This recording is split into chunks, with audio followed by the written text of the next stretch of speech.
Jaya Radha Madhava Kunja Bihari.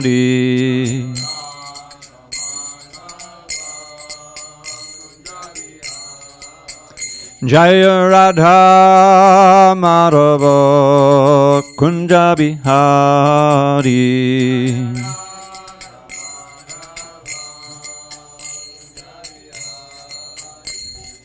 Gopi Jana Vallabha Girivaradhari.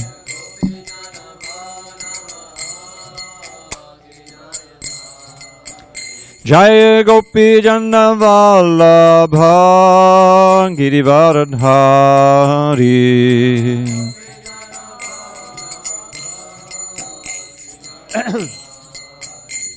Yashodanandana Bhajana Ranjana. Yashodanandana Bhajana Ranjana. Yamuna Tira Vanachari. Yamuna Tira Vanachari. Jaya Radha Madhava Kunja Bihari.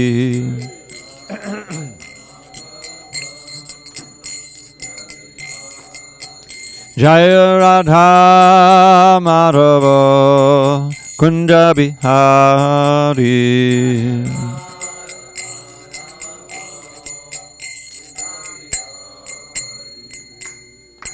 Jai Mr. Paramahansa Padurikacharya Astotar the Sri Srimad is Divine Grace Srila A.C. Bhaktivedanta Swami Prabhupada Ki Jai.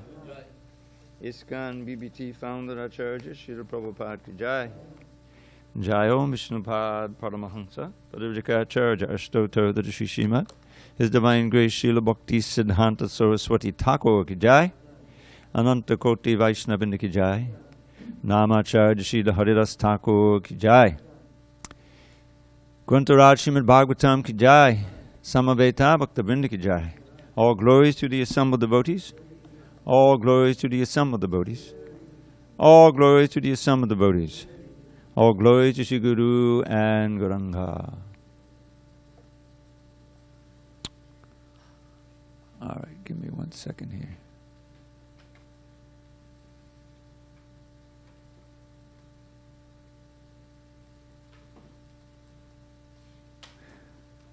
Narayanam namaskritya Narang chaiva narottamam Deving Saraswatim Vyasam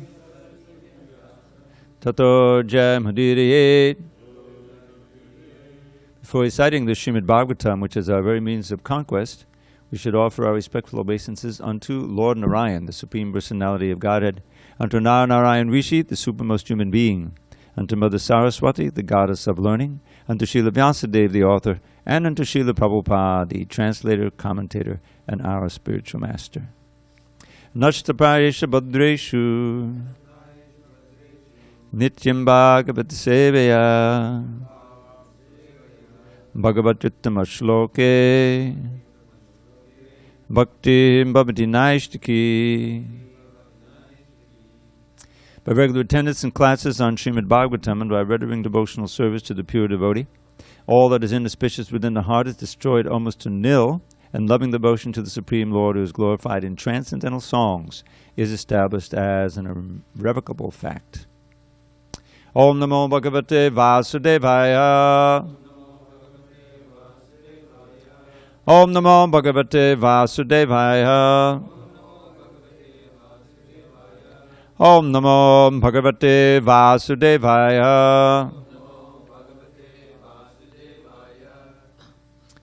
On this 4th day of October 2021 in San Diego, we're reading from Srimad Bhagavatam, translation and commentary by His Divine Grace A.C. Bhaktivedanta Swami Prabhupada. Canto 5, The Creative Impetus. Chapter 5, Lord Rishabhadev's Teachings to His Sons. Text number 14. Karmashayam Vidya Granti Bandham Avidya Saditam Apramattaha Anena Yogena Yatopadesham Samyag Vyapoyo Padameta Yogat Karmashayam Vidya Granti Bandham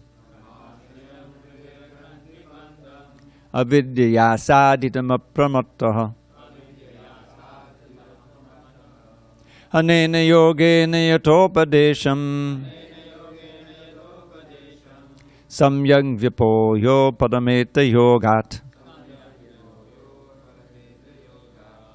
Karmashayam Hridaya Granti Bandham Avidyasadidam Apramattaha Anena Yogena Yatopadesham Samyag Vyapoyo Padameta Yogat. Chant, chant.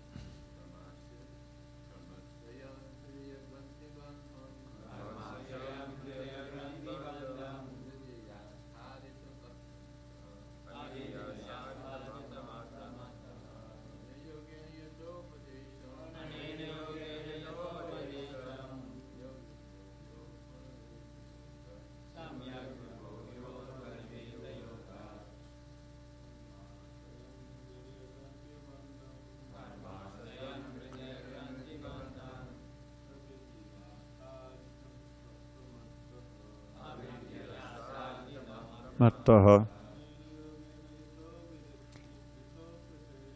Anena Yogena Yatopadesham Samyag Vyapoyo Hyapaneta Yogat Karmashayam Vidya Granti Bandham Avidyasadidam Apramattaha Anena Yogena Yatopadesham Samyag Vyapoyo Padameta Yogat Karmashayam Vidya Granti Bandham Avidyasadidam Apramattaha Anena Yogena Yatopadesham Samyag Vyapoyo Padameta Yoga Karmashayam, the desire for fruit of activities. Vidya Granti, the knot in the heart. Bandham, bondage.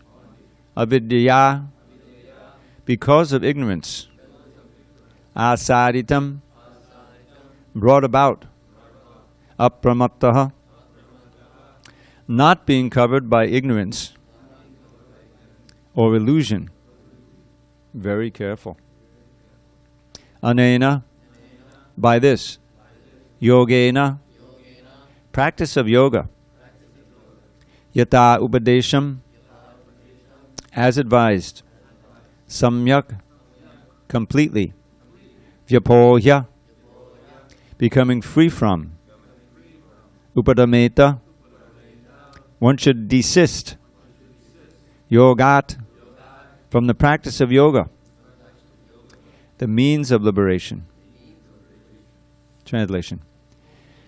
So this is Lord Rishabhdev, continues to speak to his sons and others. As I have advised you, my dear sons, you should act accordingly. Be very careful. By these means you will be free from the ignorance of the desire for fruit of activity, and the knot of bondage in the heart will be completely severed. For further advancement, you should also give up the means. That is, you should not become attached to the process of liberation itself. Purport. The process of liberation is Brahma Jigyasa, the search for the absolute truth. Generally, Brahma Jigyasa is called Neti Neti, the process by which one analyzes existence to search out the absolute truth. This method continues as long as one is not situated in his spiritual life. Spiritual life is Brahmabhuta, the self-realized state. In the words of the Bhagavad Gita, 1854, you can all chant together, you know. Brahmabhuta prasannatma nashochati nakangshati samak sarveshu bhuteshu mad bhaktin labhate param. One who is thus transcendentally situated at once realizes the supreme Brahman and becomes fully joyful. He never laments or desires to have anything. He is equally disposed to every living entity. In that state, he attains pure devotional service unto me. Of course, this is Krishna speaking. The idea is to enter into the para bhakti, the transcendental devotional service of the Supreme Lord. To attain this, one must analyze one's existence. But when one is actually engaged in devotional service, he should not bother seeking out knowledge. By simply engaging in devotional service undeviatingly, one will always remain in the liberated condition. Again, we can chant together if you know it. Mam chayo vyabhicharena bhakti yogena sevate sagunan samatityaitan brahma bhuyaya kalpate. Bhagavad Gita 14:26. The unflinching execution of devotional service is in itself Brahmabhuta. Another important feature in this connection is anena yogena yotopadesham. The instructions received from the spiritual master must be followed immediately. One should not deviate from or surpass the instructions of the spiritual master. One should not be simply intent on consulting books, but should simultaneously execute the spiritual master's order, yatopadesham. Mystic power should be achieved to enable one to give up the material conception. But when one actually engages in devotional service, one does not need to practice the mystic yoga system. The point is that one can give up the practice of yoga, but devotional service cannot be given up. As stated in Srimad Bhagavatam 1.7.10. Some of you may know this one too. Atma ramascha muneyo niyagranta apyorukrame kovantyahaitukim bhaktim ittam bhuta guno harihi. Even those who are liberated, Atma Rama, must always engage in devotional service. One may give up the practice of yoga when one is self-realized, but at no stage can one give up devotional service. All other activities for self-realization, including yoga and philosophical speculation, may be given up, but devotional service must be retained at all times. Om jnana timirandasya jnanandana shalakaya chakshurun midatam mena tasmai shri gurave namaha. I was born in the darkest of ignorance, but my spiritual master Srila Prabhupada opened my eyes with the torchlight of knowledge. I offer my humble obeisance unto him and all members of Sri Parampara. So I wanted to do something a little unusual today. Not too unusual, a little unusual. And that is, first of all, to recall that within the audience here, listening to Rishabhdev speak, it is not only King Bharat, but his 99 brothers. And among those 99 brothers are the 9 Yogendras. 9 Yogendras who were sons who didn't enter into the management of the universe, which all the others did, helping Bharat to run things. But they immediately took sannyas and started traveling around and preaching, naked. And they appear in the 11th canto, and each one of them, they appear in the kingdom, or the palace of King Nimi, and he immediately takes advantage, as we should, as soon as we come in touch with pure devotees, and ask questions and get instruction on 2 main things: what is the goal of life and how to achieve it. I remember, I like those instructions a lot. I memorized a few of them. And that there was one of the answers, one of the teachings, they all come on the stage, if you will, and they have their little lesson about different things. Directly pertains and is relative to this description that Rishabhdev just gave in these, was it 4 verses? 5 verses, from 10 through 13, 4 verses, previous to the one we just read. And so I'd like to read that instruction, that Prabudha is his name, because it's very pertinent to the point I want to make later. So we're going to switch to that, and then we'll read that. It'll take a little bit of time, but I think it's time well spent. Okay. So this is 11th canto, 3rd chapter, starting text 18. I'm just going to read translation here. So the question was, because everything is inspired by some question from King Nimi. So he says, "O great sage, please explain how even a foolish materialist can easily cross over the illusory energy of the Supreme Lord, which is always insurmountable for those who are not self-controlled." Now, I think I fit into that category, foolish materialist. These instructions are all very pertinent to us in this Kali Yuga. So here's the instruction that Prabhupada gives, and you may notice there's some famous verses here. So again, I'll just read one Sanskrit verse. "Accepting the roles of male and female in human society, the conditioned souls unite in sexual relationships.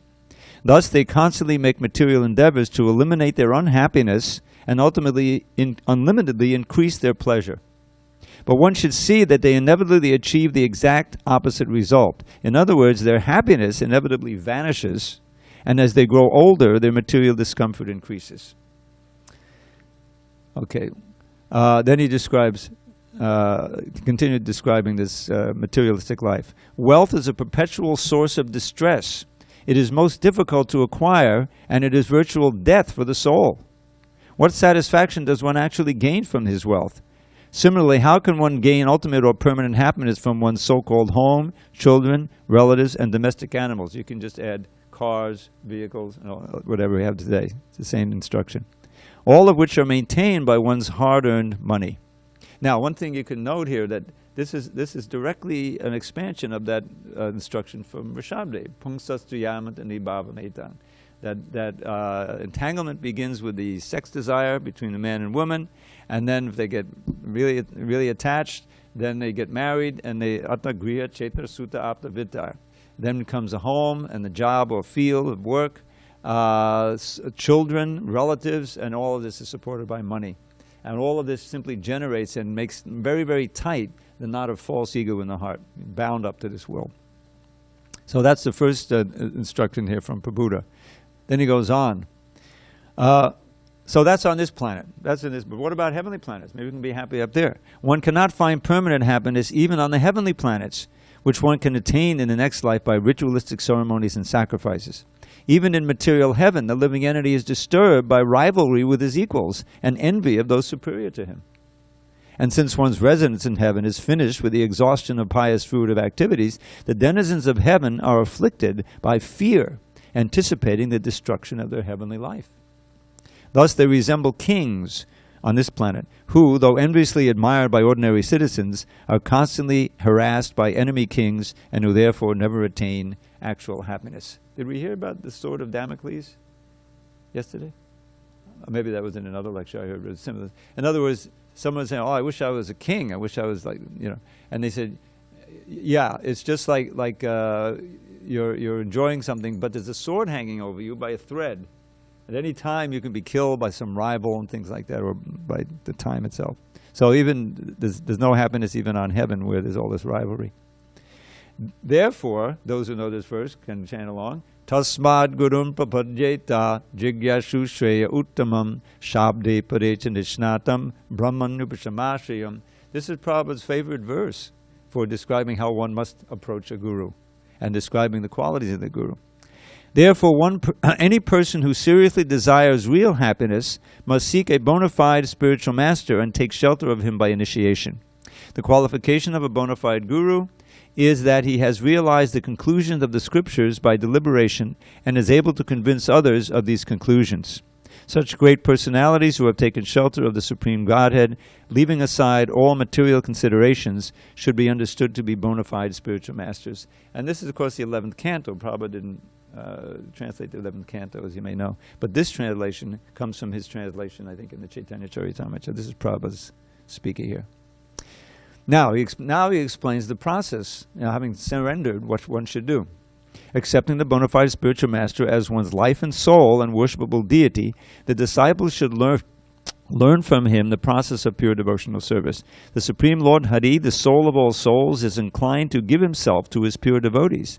Therefore, the disciple should learn from the spiritual master to serve the Lord without duplicity and in such a faithful and favorable way that the Supreme Lord, being satisfied, will offer himself to the faithful disciple. So this principle of we can't approach Krishna directly, but Krishna, out of his mercy, he sends his representatives, the spiritual master, and by pleasing them, by serving them nicely, and we please Krishna. And of course, what are they going to tell you to do? Chant Hare Krishna, distribute books, be regulated, controlled, follow the 4 regulative principles. So all of these principles were given by the spiritual master, endear us to Krishna. A sincere disciple should learn to dissociate the mind from everything material and positively cultivate association with his spiritual master and other saintly devotees. He should be merciful to those in an inferior position to him, cultivate friendship with those on an equal level, and meekly serve those in a higher spiritual position. Thus he should learn to deal properly with all living beings. To serve the spiritual master, the disciple should learn cleanliness, austerity, tolerance, silence, study of Vedic knowledge, simplicity, celibacy, nonviolence, and equanimity in the face of material dualities such as heat and cold, happiness and distress. Sounds a little bit like the brahmacharya ashram, what it's supposed to be, right? One should practice meditation by constantly seeing oneself to be an eternal cognizant spirit soul and seeing the Lord to be the absolute controller of everything. To increase one's meditation, one should live in a secluded place and give up false attachment to one's home and household paraphernalia. Giving up the decorations of the temporary material body, one should dress himself with scraps of cloth found in rejected places or with the bark of trees. In this way, one should learn to be satisfied in any material situation. So this is, of course, Satya Yuga. You know, we don't have to do that. We shouldn't try to offer, someone's going to appear in Mangalarti dressed in bark. That's not going to work. So, but the wardrobe is very simplified. That's the whole idea. I like to point out, when I joined the temple in Brooklyn in '73, we didn't even have our own clothes. It was like a collective laundry. And so I have some old pictures there. I mean, right now I don't match very well, but you can imagine, you know, whatever you... So it's you know, it's the closest we can get to this. But the point is simplify. One should have firm faith that he will achieve all success in life by following those scriptures that describe the glories of the Lord, Bhagavan. At the same time, one should avoid blaspheming other scriptures. One should rigidly control his mind, speech, and bodily activities, always speak the truth, and bring the mind and senses under full control. Now, this is a very familiar instruction. One should hear, glorify, and meditate upon the wonderful transcendental activities of the Lord. One should specifically become absorbed in the appearance, activities, and qualities and holy names of the Supreme Personality of Godhead. Thus inspired, one should perform all of one's daily activities as an offering to the Lord. One should perform sacrifice, charity, and penance exclusively for the Lord's satisfaction. Similarly, one should chant only those mantras which glorify the Supreme Personality of Godhead. And all one's religious activities should be performed as an offering to the Lord. Whatever one finds pleasing or enjoyable, he should immediately offer to the Supreme Lord, and even his wife, children, home, and very life heir, he should offer to the lotus feet of the Supreme Personality of Godhead. So it's renounced, but you see there's scope here for household life.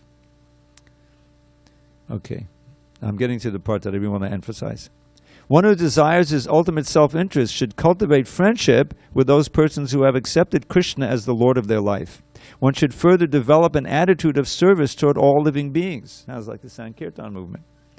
One should especially try to help those in the human form of life, and among them especially those who accept the principles of religious behavior. Among religious persons, one should especially render service to the pure devotees of the Supreme Lord. Now, the next couple of verses, especially I want to focus on here. Parasparanu katanam pavanam bhagavadisha mito retir mitas tushtir nivritir mitar atmanaha. This is very close to Bhagavad Gita 10:9, where Krishna describes how one worships him by getting together bodhiyantak parasparam. The word paraspara is here. One should learn how to associate with the devotees of the Lord by gathering with them to chant the glories of the Lord. This process is most purifying. As devotees thus develop their loving friendship with each other, they feel mutual happiness and satisfaction. And by thus encouraging one another, they are able to give up material sense gratification, which is the cause of all suffering. Next one is very famous. Smarantak smarayanchascha mito gaugahadam harim bhaktya sanjataya bhaktya bibrat utpulikam tunum. The devotees of the Lord constantly discuss the glories of the personality of Godhead among themselves. Thus they constantly remember the Lord and remind one another of his qualities and pastimes. In this way, by their devotion to the principles of Bhakti Yoga, the devotees please the personality of Godhead, who takes away from them everything inauspicious. Being purified of all impediments, the devotees awaken to pure love of Godhead, and thus even within this world, their spiritualized bodies exhibit symptoms of transcendental ecstasy, like standing of hair on the end. Okay, that's as far as I was going to take it. He's going to describe more ecstatic symptoms. But one thing I wanted to point out here is that Prabhupada is in the audience, reminding you, he's one of the sons. So he's also gotten the instruction. Now you remember, Bharat is also there, of course. And, sorry. Okay. Yes. And he took up the kingship, of course, of the universe, the world, and he had all his brothers helping him. But he didn't even wait till he got to be elder in order to retire. Usually the kings, at a certain point in life, they're older, and then they give up the kingdom and perform severe austerities in the forest, right? But Bharat is famous for not doing that. There's another famous verse, maybe you know it. Dustya Jan Dara Sutan Sudid Rajam Radispasha Jahol Yuvaiva Malavad Uttama Shloka Lalasa. That while in the prime of life, the great King Bharat gave up everything because he was fond of serving the Supreme Lord Uttama Shloka. He gave up his beautiful wife, his nice children, his great friends, enormous empire. Although these things were very difficult to give up, he was so exalted that he gave them up just as one gives up stool after evacuating. Such was the greatness of the King Bharat. But the problem was, what happened to Bharat? Because Bharat was a great devotee. He's meditating alone in the forest. And he reached up to the stage of Baba, very exalted, not quite prema. Then what happens? Who remembers the story? A deer came along, right? What happened was, I mean, naturally, he's in meditation, and he has this huge roar, and there's a stream nearby, and there's a lion or a tiger chasing a pregnant deer. And the pregnant deer just gets into the stream, and apparently lions don't swim, so he didn't follow. But imagine that deer, terrified, swimming, gets across the ocean, across the stream, and then on the other side is so, traumatized that the deer expires after giving up birth to the little fawn. So now you have this helpless fawn, and of course Bharat witnessed the whole thing. This helpless fawn, the mother's dead. What's going to happen to the fawn? Obviously the fawn will die probably that same day unless something happens. So Bharat, a nice soft-hearted devotee, he of course takes the fawn and cares for the fawn. And the fawn doesn't know any other mother besides Bharat. So this fawn became super attached to Bharat, and Bharat became attached to the fawn. And he would feed the fawn, and it's described he's meditating, and the fawn is nibbling on his ear. When am I going to get fed? Distracted. So after a time, he was thinking of Krishna, but then he's thinking of the fawn. He became attached to this fawn, and so he died. When he expired, he thought of the fawn. By that time, maybe grown up to be a deer. But anyway, he became attached, and he had to take one birth as a deer. Although he was so great that he could remember, he was able to remember. So he didn't associate with the other deer. He found some ashram where devotees were, chanting, and he was listening to that. So notice that he didn't follow this instruction. Prabhupada is saying, you come and you become associated with all these other devotees. And then these two verses here, which I just are so pertinent to us, and that is Parasparanu katatam pavanam bhagavadyasha mitodati mitastustir nivritir mitaratmanaha. You get together. This is the Sankirtan movement. Parasparanu anukatanam, and you're sharing, you're reading together. Reading Prabhupada's books, or you're discussing Krishna Katha, or you're having a kirtan. Kirtan is also the same thing. Parasparanu katan. Pavanam Bhagavadyasha, the glories of Bhagavan, which are so purifying. This is where the purification comes, through the transcendental sound vibration, uttered by devotees, especially pure devotees. But here he's speaking about even sadhakas getting together and chanting and hearing. Because Krishna says the same thing. After he says in the Bhagavad Gita 10:8, Aham sarvasya prabhavo mattak sarvam pavartate itimut bhavajante mam buddha bhava samanvita. I am the source of everything. This is that supreme Brahman who you're searching for. I am the source of everything. Everything emanates from me. The wise who understand this perfectly worship me with all their hearts. How? Matchitta, those who know this verse can chant along. Matchitta madgata prana bodhiyantak parasparam katayantas chamam nityam tushyanti chadamanti cha. So the first thing is they place their minds on me, right? What's the best way to do that? Sankirtan, chanting the holy name. And madgata prana, their lives are devoted to me. The very life energy they are dedicated to my service. Bodhiyantak paraspadam. They literally come together, the same word paraspada, come together and glorify me. Speak about my pastimes, about my, read here, listen to this letter Prabhupada wrote. This is all Krishna Katha. Katayantastamam nityam, my glories. Always doing that. And in this way they enjoy transcendental pleasure. They become very satisfied and ramanti, they enjoy transcendental pleasure. So, remember that how he started the instruction. He started showing how ordinary material life, in which man meets woman and so forth, you try to increase your happiness and decrease your unhappiness. This is true of every species. This is the basic principle. But you get just the opposite. Ultimately, right, you grow old. If you're lucky, you grow old together. Otherwise, there's divorce, all kinds of stuff. And the children, they can also they're a burden, they're a source of happiness, but they're a source of distress as well. And ultimately, you get just the opposite. There's no happiness at all, it's all distress. You're dying, and everything. So what happened? That was the plan. Oh, okay, maybe we'll go to heaven. But he described, no, there's rivalries there, eventually you die, martya lokam vishanti, Krishna says. But that's not going to work either. So what's the solution? I don't know. Tasman gurum prabhajeta jigyashu shaya uttama. So you have to approach a guru, a spiritual master, and inquire, jigya, into the ultimate good, which is minimizing the misery down to zero and maximizing the happiness up to infinity.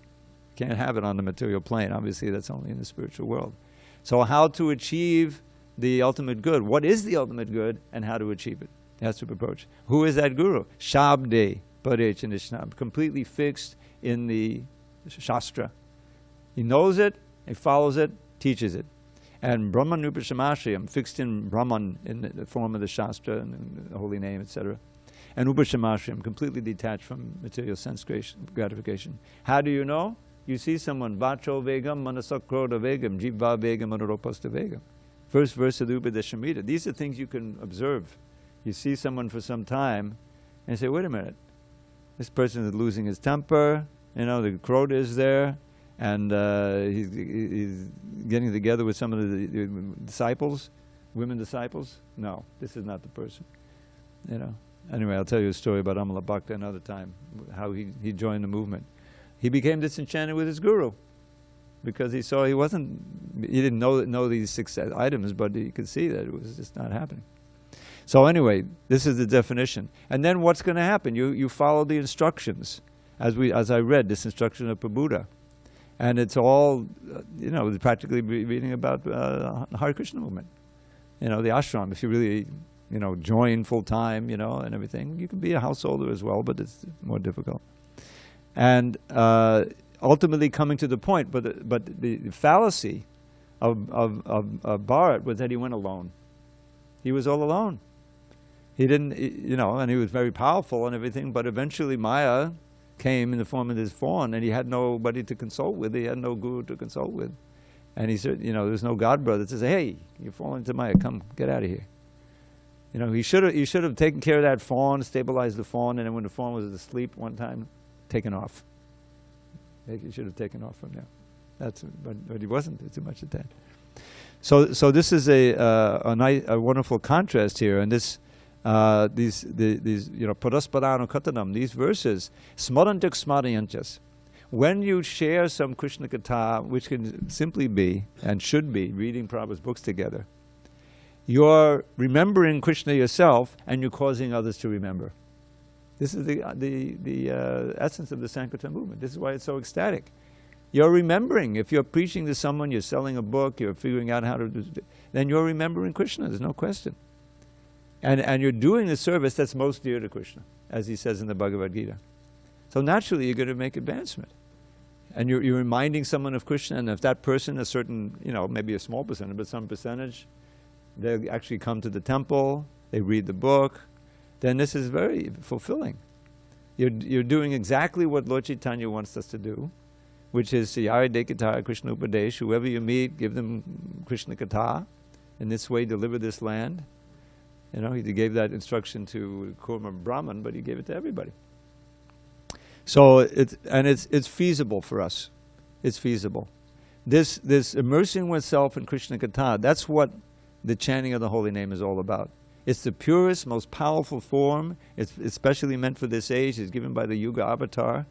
If we become serious about chanting and all that, and avoiding the offenses and everything, then we can even make advantage from the lowest platform. I was certainly on the lowest. I was underneath the lowest platform. They had to pull the platform off of my head in order to. And yet, because by the mercy of the devotees, the mercy of Prabhupada, of course, and his representatives, Krishna was available.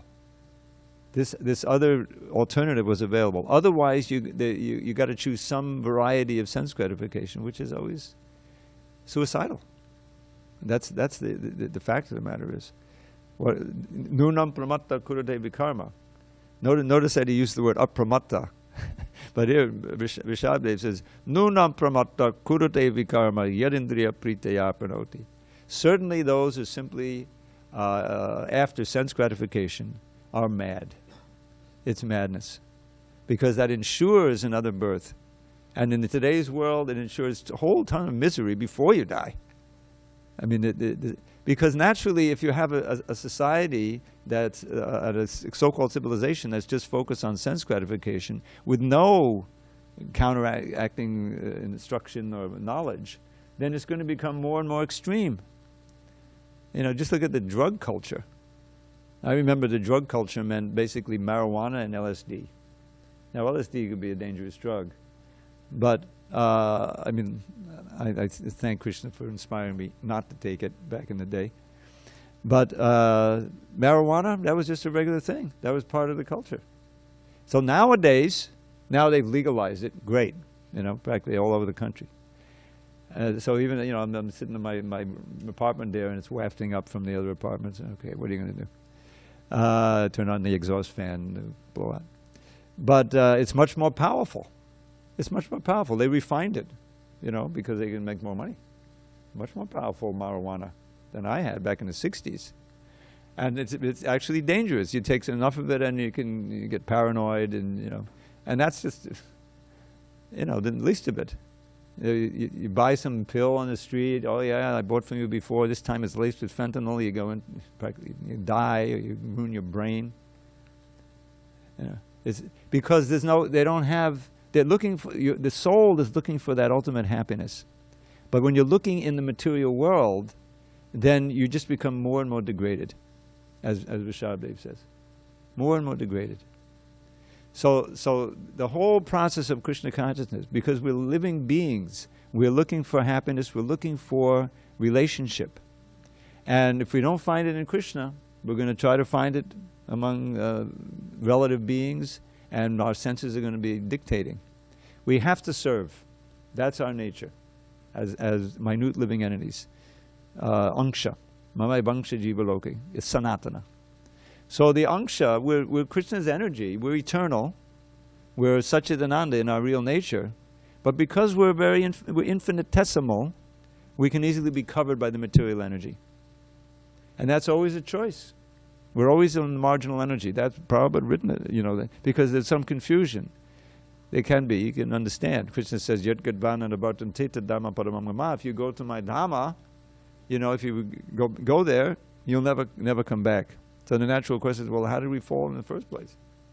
If you go there and never come back, why did we ever leave? And the answer is because we have minute independence. And so even though it's practically suicidal, because we can't really die, but We can leave the spiritual world and leave our safe place at Krishna's lotus feet, but somehow we wanted to become enjoyers instead of giving enjoyment to Krishna. And as soon as that happens, you lose your remembrance of Krishna, and you're absorbed in this world of duality, which is a cause of great fear. Bhayam dvitiya banavesha. So we have to get free from the delusion of duality. Does that sound like a verse in the Bhagavad Gita? Ichadvesha, samutena, dvandva mohena bharata, sarvabhutani sammohang sargayanti parantapa. Prabhupada would quote this verse as an explanation of how we came here and how we stay here. Icha means desire, dvesha means repulsion. So we came to desire sense pleasure, and we became repulsed from the service to Krishna. They cannot coexist. They're directly opposed to each other.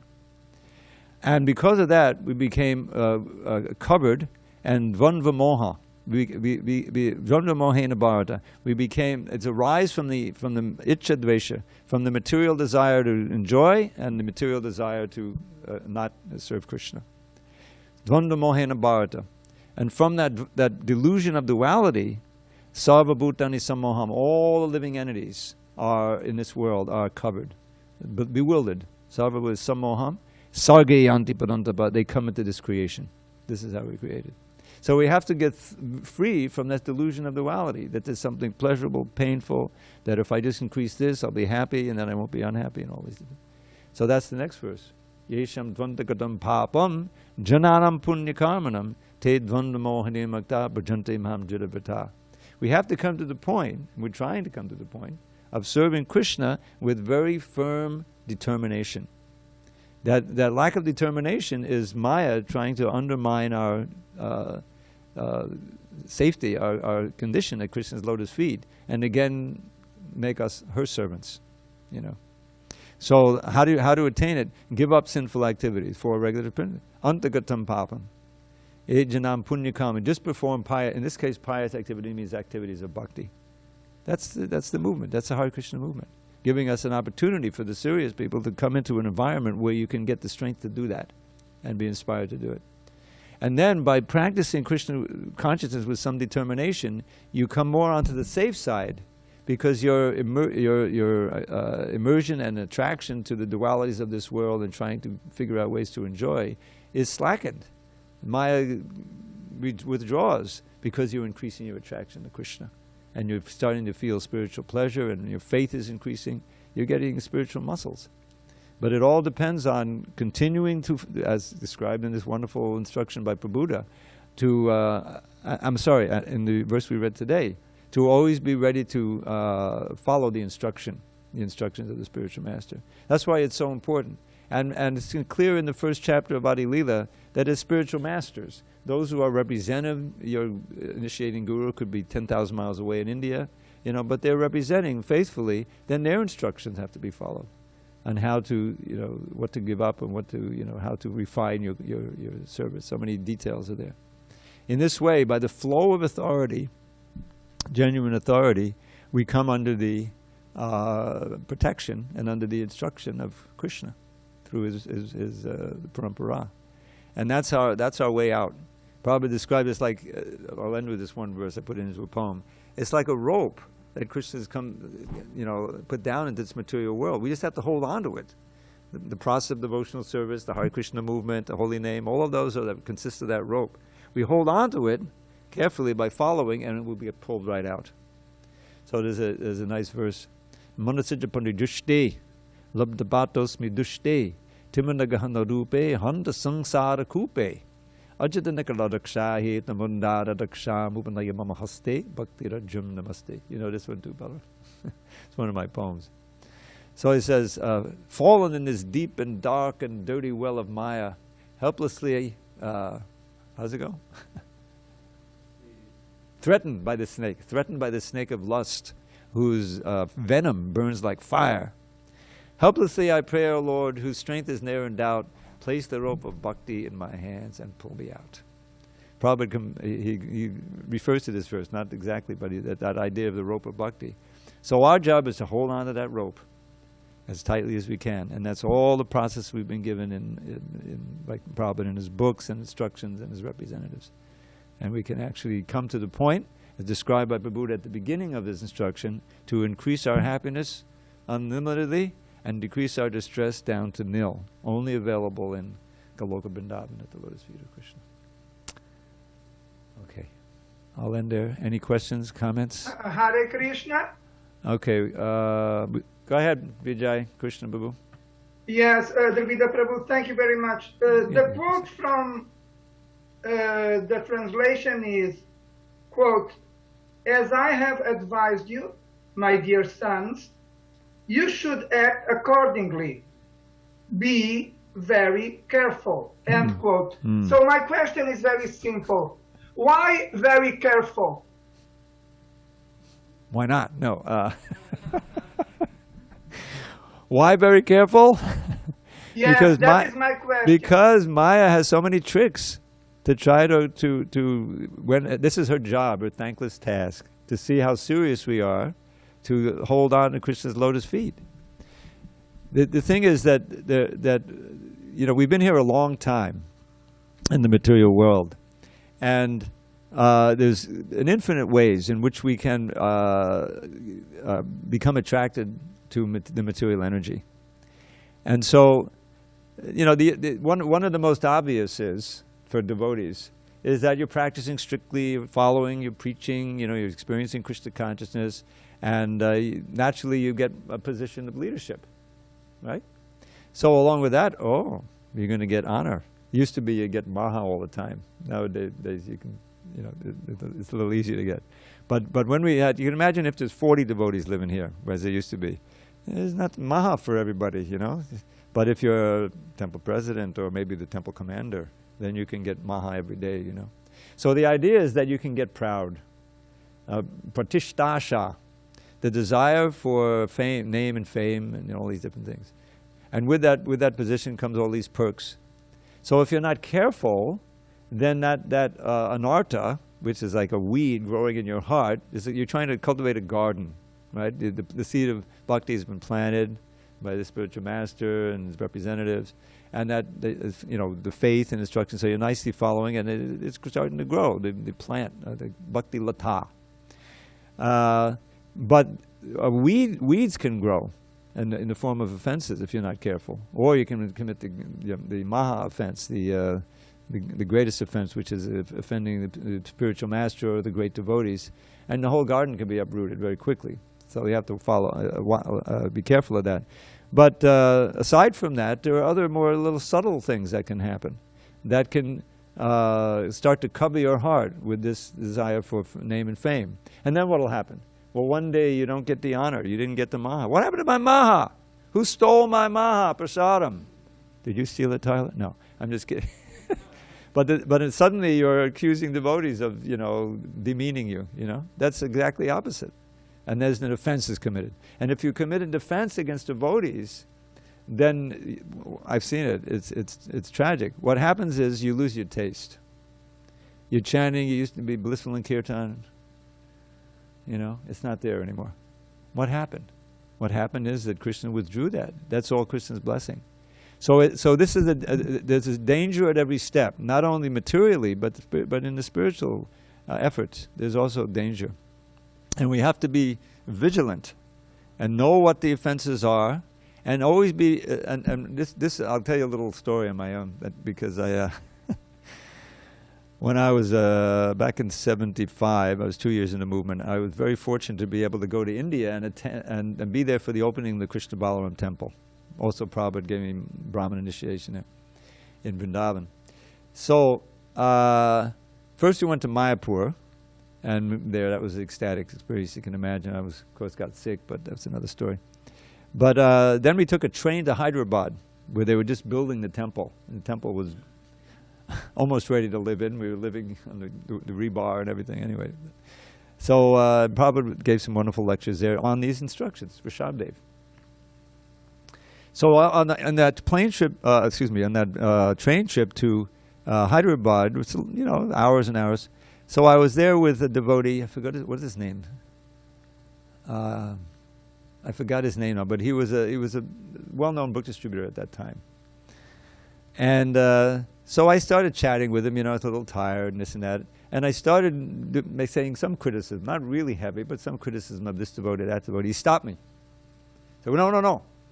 Be careful. No, you shouldn't criticize devotees. You should always try to glorify Prabhupada, glorify Krishna, glorify the other devotees. If you're in that glorifying mood, and you will experience a certain amount of spiritual pleasure from that, as described then you won't, the whole rasa of criticizing, which is material, won't even appeal to you. You'll be protected. So that's one of the reasons I started memorizing all these verses, so that if I'm with devotees in a trip like that, you say, hey, Prabhu, would you like to hear a nice verse about Krishna? Boom, boom, boom, boom. Or like that. So that's a danger, is falling into the modes. You didn't get enough sleep, or you ate too much, something, and then you can do something that you regretted. So therefore, that's just in the neophyte stage, And when you get more experience, there's always pitfalls, as we saw with Bart. I mean, who wouldn't help the little fawn? I would do that. But then, now you have to go back to the ashram. He had no ashram. He was just out alone there in the forest. And by this way, Maya was able to attract his mind, He learned the lesson very well. Next birth, he didn't say anything. Jada Bart means he played dumb. Anyway, there's a whole story with Jada Bart. Okay, we have another question, but you were first. Go ahead, Tyler. Is that okay, Vijay? Again, better than okay. Spectacular answer to my question. Thank you very much. Hare Krishna, glory to Prabhupada. Hare Krishna. The poem that you shared about holding onto the rope, it made me think of something that my friend had shared with me, who was a brahmachari for a while before I joined. Uh-huh. He was saying that being a brahmachari, you're getting purified so much in the ashram, at times it can feel like you're having your hand in the fire, but you want to make sure you keep your hand in the fire. So the analogy you gave of the rope, we're trying to hold on to the rope, and then sometimes we get rope burn, but we still want to hold on to the rope, right? Fasting can be tough. Waking up early can be tough. Chanting for 2 hours during japa, it can be tough. It can what about staying up half the night to clean the pots, and then the next morning? Anyway, go ahead. Yeah. Well, the list goes on and on. Hand in the fire, right? Yeah. Holding on to the rope while it burns, but we know it's purification. So how do you suggest holding on to the rope while it burns? Well, I always come back to prayer, because really, Hare Krishna is a prayer. Prabhupada said, what does it mean? Oh, Radha, oh, Krishna, please engage me in your service, So that's like the purest prayer there can be. They're all pure, but the point is, that's generic for everybody, every devotee. But you may have a specific prayer. Please, give me the strength to tolerate this austerity, so that I don't feel tempted to leave your service. You can pray like that, sincerely from the heart, because that's what it takes. When we're told to be, the four regular principles, is I think one of the main reasons we don't have, packs and packs of devotees. It's difficult to follow those, to accept that, even to conceive of them. But we try to follow. So we have to follow if we want to stay in the association of devotees and within. So that chanting your rounds, you can be praying like that while you're chanting your rounds as you address Krishna. That can be part of what you're thinking of. Is not, we're chanting, it's a meditation, but it's also a prayer and a glorification, altogether. So when you're saying, well, I don't know if I can really do this austerity, it's difficult, so please give me the strength. Hare Krishna, Hare Krishna. Or you could say explicitly. And there are so many wonderful prayers of Queen Kunti, Prahlad, that you can, appropriate. You find, and then I can show you how to chant them, or you just say the English, whatever. That's it. Prayer. Something from our friend over here, Bhakti Daniel. Thank you, Dravida Prabhu. So, relating to the fawn story, my question... You got the mic properly positioned. Now you have to speak louder. Hare Krishna? Okay. So, relating to the fawn story, my question is, if one is associated with devotees, they can still help the fawn, as long as they're coming back to Krishna. Yeah, the point is there's a proper way to do that. I mean, clearly you've got to, save the fawn from imminent death, somehow. But you have to watch out when, if the alternative is, all right, we have to make this fawn a project now, so Dr. Bob, you stay with the fawn on the river, we're going back to the ashram. No, we can't do that. We have to, in other words, we have to see, is it getting over the line? Because after all, think about taking sannyas, I mean, I don't know if anyone here has any children. I think probably not. But, huh? Oh, Darius, I'm sorry, Darius. Hare Krishna. But, so, if Krishna consciousness, at a certain point, like Prabhupada, he also thought it was inconceivable that he was going to take sannyas. His guru kept coming in the dream to encourage him to take it, but he was horrified. This is his own words. But at a certain point, he saw that it was necessary. If he was going to actually follow his spiritual master's order and preach in English, and the family had become an impediment. And his children were grown up by that time. It wasn't like he was leaving a little fawn, they were grown up. And so then he, and it was a big deal, when he finally left and didn't come back. He didn't take sannyas right away, he took vanaprastha, but he was living separately. And so that's, that mood has to be there at some time. That, well, okay, I've come this far, but now I see, here's the impediment, something I'm really attached to. But it's an impediment, so even though there's some relationship there, I have to give it up. This is in the instructions of Kapila Dev at the beginning. Very parallel, all the great, instructions, there's a lot of crossover. So he's describing there to his mother, Prasangam Dharam Pasham Atmanakvayobadu. Prabhupada gives some wonderful lectures on this, made into a book, The Teachings of Kapila Dev. And the powerful attachment that we have here to the things of this world has to be directed towards sadhus. Yeah, the spiritual master. Who is the sadhu? The Tikshravakata, God, he's tolerant, merciful, and friendable.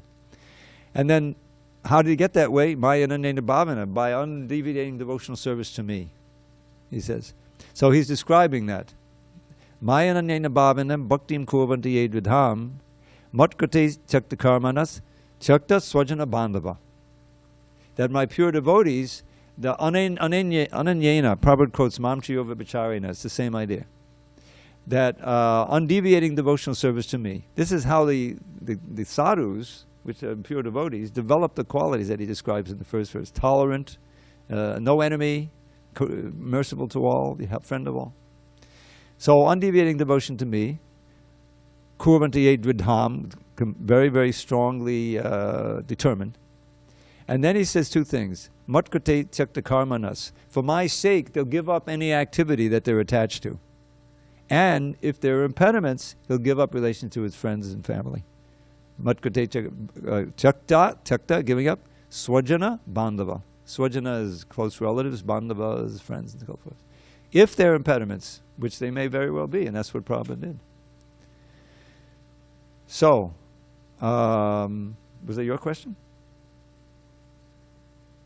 I forgot. What was the original question? Just the idea of the association is having that font. So, his name Bar? Yes, Bharat Maharaj. Bharat Maharaj. He fell back down because he associated with just the font. Because he became attached. Because he became attached. Very much attached. Yeah. Right. But my original question was just that if we already had association, let's say like I was in Bharat's situation, I went to the forest, but instead of, okay, I'm going to stay at the forest, I'm going to go stay here in the temple, but then I see that font one day. I'm like, oh, okay, that I want to help that font. Yeah, just like we walking on Grand Avenue and someone got hit by a car, say, and the car went off, and now they're by the side of the road, and they're injured. We're not going to keep on walking. I got to finish my rounds. No. You pull out your cell phone, you call 911. You may stay with the person, try to comfort them until the police come. But then you're not going to go to the hospital and find out what the name is, see if what I mean. In other words, there's a certain amount you can do that doesn't destroy your devotional service. It's in the context. So, and you have people to consult with That's the big thing. What should I do? I just saw this happen. You know. Okay, then you can consult and stay within the confines of protection. All glories to Srila Prabhupada. Hari Hari Bol. Hey, my pleasure. Class tonight.